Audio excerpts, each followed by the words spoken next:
এতদিন হইনা আইছি মহিলা মানুষের অশ্লীল ভিডিও মোবাইলে ধারণ করে, ক্যামেরায় ধারণ করে, হেইয়া করার পরে মহিলা মানুষের ঠেট দেয় যে টাহা দিবি, টাহা না দিলে কিন্তু তোর লিঙ্ক ভাইরাল করে দিব।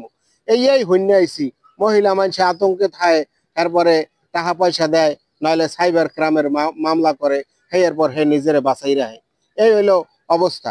পরে আজ এখন নতুন একটা খবর শুনলাম, খবরটা হয়েছে যাইয়া এক মহিলায় এক পুরুষের অশ্লীল ভিডিও ধারণ করছে মোবাইলে। ধারণ করার পর বেড়ারে ঠেট দিতে আছে, তুই কি টাহা দিবি, টাহা না দিলে কিন্তু তোর ভিডিও আমি ভাইরাল করে দিব। ওরে সুবহানাল্লাহ, দুনিয়া কমে আইয়া ঠেকছে। চিন্তাটা করছেন? মহিলা মানুষ এখন ছাড় দেয় না, পুরুষ মানুষের অশ্লীল ভিডিও ধারণ করে হাই আবার মোবাইলে থুইয়ে দেয়।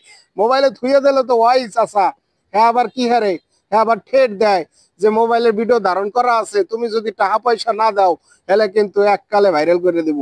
ভাইরাল হওয়ার ডরে চাচা মেয়ে যাইয়া কি করছে, থানায় যাইয়া মামলা করছে। থানায় যাইয়া মামলা করার পরে ওই মহিলারা ধরিয়া লইয়ে গেছে। এই এলো অবস্থা, বুঝছেন? আমার কথা হইলে অপরাধী পুরুষ হোক আর নারী হোক কোনো সমস্যা নাই। যে অপরাধী সে অপরাধী, অপরাধীকে অবশ্যই সাজা দিতে হইবে। আমার যে কথাটা, সে কথাটার প্রমাণপত্র আমি কমেন্ট বক্সে স্ক্রিনশট আকারে দিয়ে দিলাম, আপনারা সবাই দেখতে যাইবেন।